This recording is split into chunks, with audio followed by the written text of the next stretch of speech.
Hello, and welcome to the University of Washington School of Law. I'm Christine, a law librarian at the Gallagher Law Library. In this video, I want to introduce you to the many online databases available to you during the course of your legal studies. I'll start by showing you where to find our databases and how to access them. For some of the major databases, which require users to create individual accounts, we'll address where you can find registration information and what that process looks like. You can find a full list of the Law Library's online databases on our website. If you click on Legal Databases, you'll see the A to Z list that contains specialized databases such as Hein Online, Westlaw, Lexis, ProQuest, and more. As a member of the UW community at large, you also have access to all of UW Library's online databases. If you see their A to Z list, you'll see academic databases such as Academic Search Complete, EBSCOhost, and SSRN. Different databases require different levels of user access. You might have already noticed in the A to Z list that some databases have symbols next to their names. The padlock symbol indicates that the database is accessible for anyone who is connected to the campus network. So, for example, if you're connected to the Wi-Fi at the Seattle campus, you would be able to access the database without having to register for an individual account. The purple W means that only current UW students, faculty, and staff can access the database. You'll be prompted to log in using your Husky NetID and password. The red person with the plus sign means that you have to create an individual account to access the database. Notice that each database has their own registration policies and procedures, so if you have questions about a specific database, reach out to us for assistance. Finally, the purple box labeled with UW Law indicates that only current UW Law students, faculty, and staff may access the database. As a general rule, going through the library's A to Z lists is the best method of authentication, since many of the database links are unique to UW. So before you go searching on Google for a link, check out the A to Z lists first. Most, if not all of our databases require you to be authenticated on some level. Again, that could mean logging in using your Husky NetID or being connected to a UW network. If you're off campus, you can connect to the UW network via the Husky on Net. It's a free VPN service provided by UW IT. The major legal research databases require you to create individual accounts.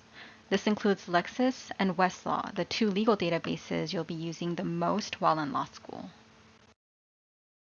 For those databases that require individual account creation, let's talk about what registration looks like. For all information related to database registration, the Law Library has a central website, lib.law.uw.edu/databases.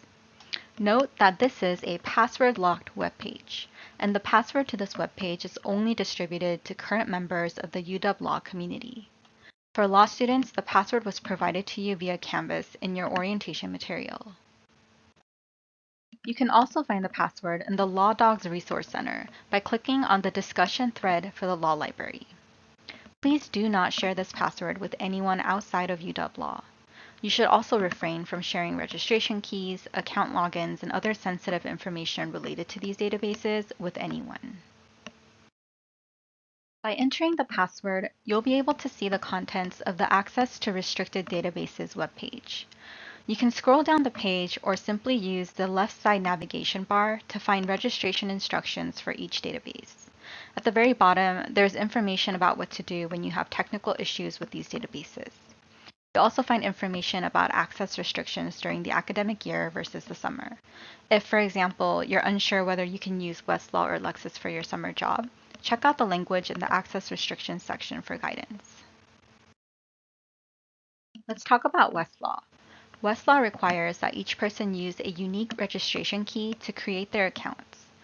The Law Library is in charge of maintaining and distributing these registration keys. To obtain your registration key and create your Westlaw account, follow this two-step process. First, click on the purple hyperlink text under Step 1 to access the request form. You should be prompted to sign in to your Google account. You can use a personal Gmail address for this or activate your UW Google account. Once you submit your form response, a unique registration key will be sent to the Gmail that you used. Here's an example of what that email would look like. Once you get your registration key, you can go back and finish registering by following that second step. Click on the purple hyperlink under Step 2, or use the step-by-step instructions to finish the registration process. If you encounter any issues with database registration or have questions about access, please don't hesitate to reach out. We're available in person and via live chat, email, and phone. If you'd like to schedule a one-on-one appointment with a librarian, you can do so by visiting our website. We're here to help.